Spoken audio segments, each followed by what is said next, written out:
Hey everyone, we are here to discuss the future of work, and we have with us a very special guest, Prashanth Chandrasekar, the CEO of Stack Overflow, a startup from America that boasts of hosting the world's largest community of developers.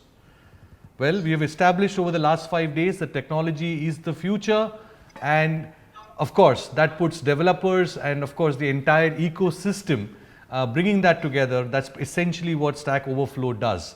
Knowledge transfer, access to information, and of course troubleshooting from time to time. Prashanth, thanks so much for taking time out and being part of the Global Trends Festival.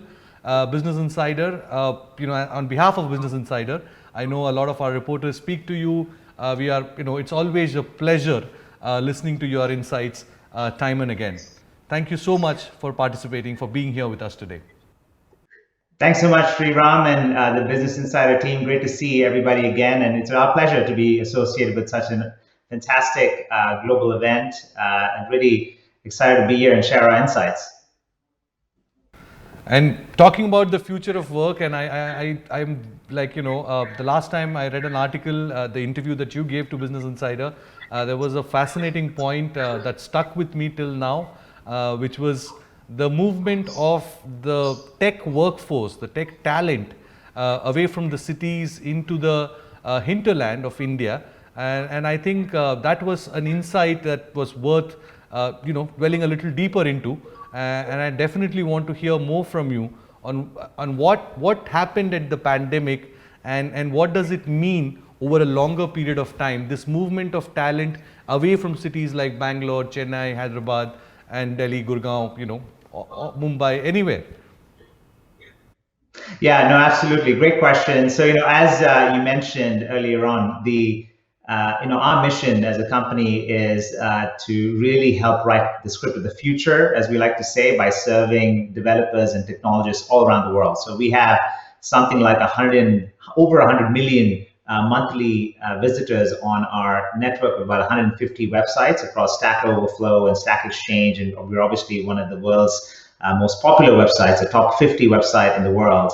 And as a result of that, we just have a tremendous amount of data that we are able to really glean fairly significant trends across regions across the world, or just more at a macro level, things that are happening. One example of this, of course, is a developer survey every year. We polled something like, this year it was about 65, 70,000 people. Previous years, it's been almost as high as 95,000 people. It's a very material number of people that we engage with to really understand, how they're thinking about, their lives as developers and technologists, how things are evolving from a technology perspective or languages. And then, of course, the point that you're mentioning, which is just based on the usage, based on what we see on our platform, we see some very, very interesting trends, especially when we think about the Indian subcontinent. I think it's quite fascinating. So what we've noticed is obviously that the highest growth cities are actually more we call it tier 2 or tier 3 cities in India versus what you typically consider sort of the heart of the tech ecosystem. As an example, like Bangalore or New Delhi, etc.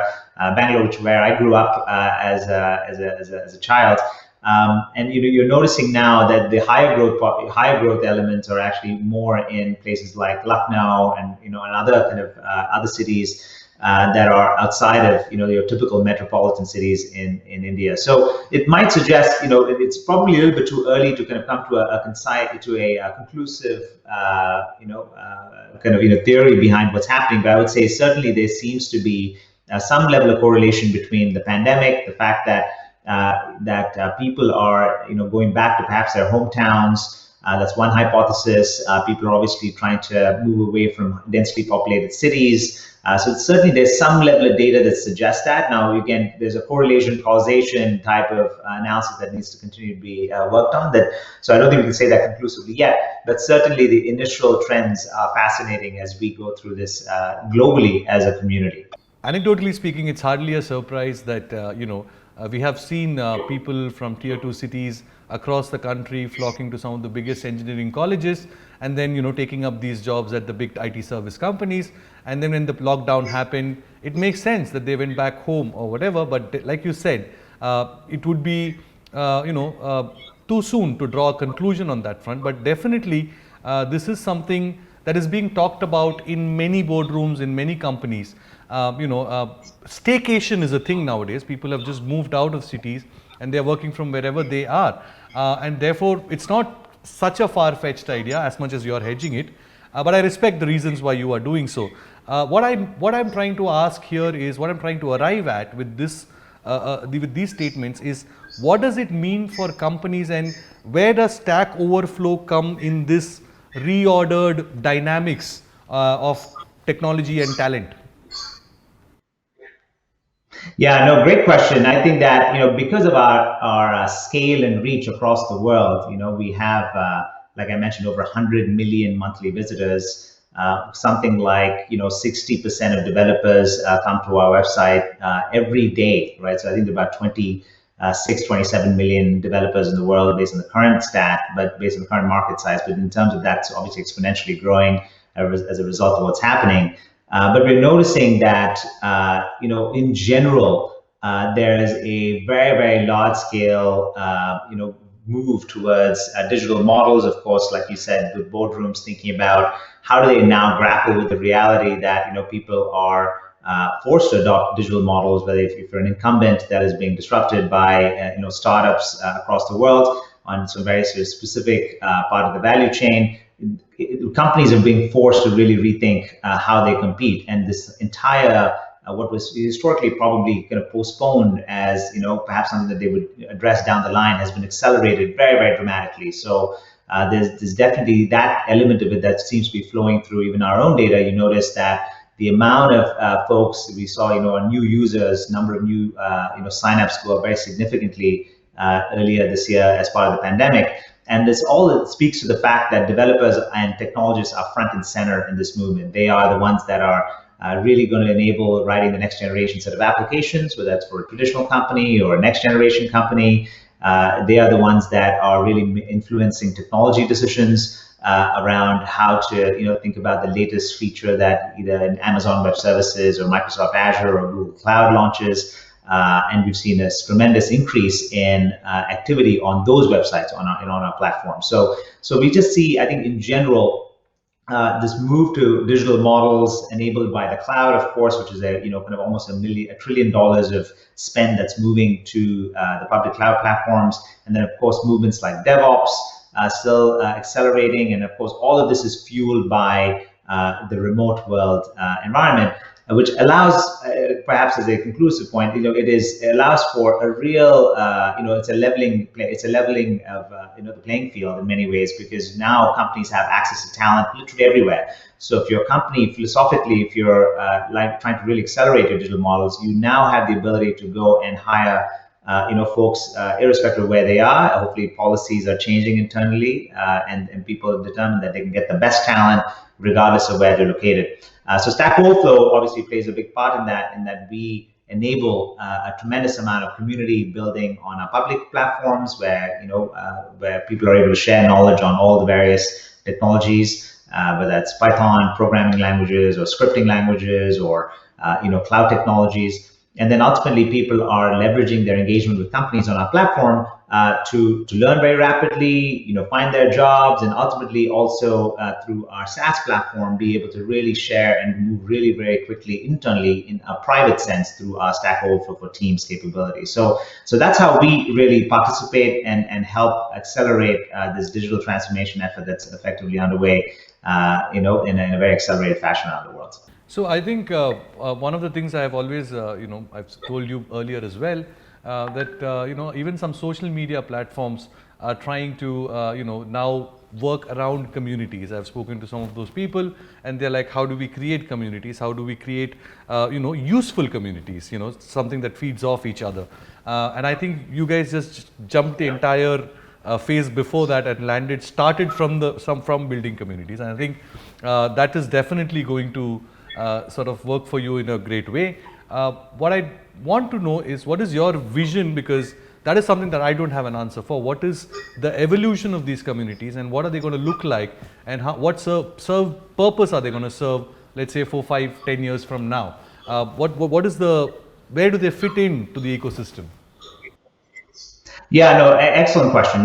For our my own personal philosophy about this is that when companies look to differentiate, these are small companies, big companies, etc. There are probably three axes or vantage points that they typically think of. They typically think of two, but there are actually three. Excuse me. So the first one that's very, very typical, especially in this day and age where companies are, being created at a rapid rate. You think about product, and product is the center of, really creating, obviously solving a big problem, and hopefully that meets the needs of an unmet need or an improvement of an existing product, etc. And so that's the first dimension. The second dimension is all about brand, and people obviously, and this is prevalent across the world, where people think about how do they really stand for something that makes sense in terms of the consumers or the end user that's actually thinking about it, and really be able to appeal to the sense of there could be an emotional sense, it could be something that it personally connects with, and so on. And then the third dimension is something that I believe is underestimated as a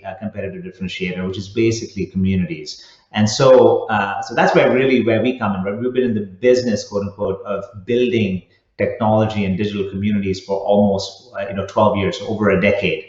And what we took was we took an atypical path. Typically, companies take the path of building a product, like I first said.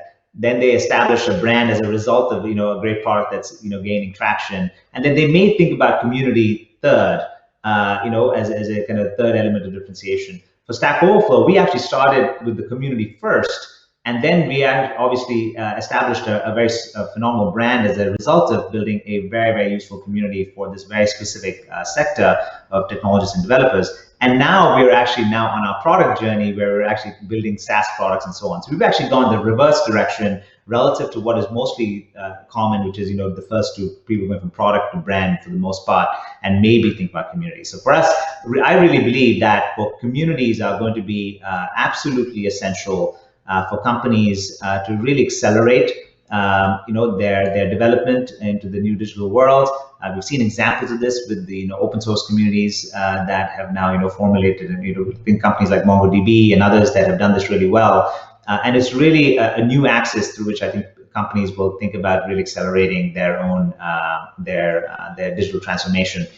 And I think the foundation of that is really building the community with the community, and not for the community. So these companies need to be really partnering with their end users in a way that really accelerates development. I think it is fairly, what is the word I'm looking for?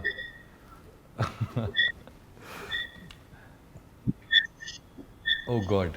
Anyway, what I want to say is, communities identifying the cause as opposed to identifying the cause and then finding the community. I'm sure the first one is far more useful. And I think, therefore, I can say that you are on the right path. Congratulations on the recent fundraisings. Congratulations on all the successes that you've had so far. And of course, I'm sure you have enjoyed yourself at the Global Trends Festival. I do look forward to chatting with you because the future of work, as far as I'm concerned, is far from certain. There are a lot of imaginations at play, and once this entire wave of COVID and all the anxiety around it sort of blows over, is when we probably get to know where it settles. Would that be right?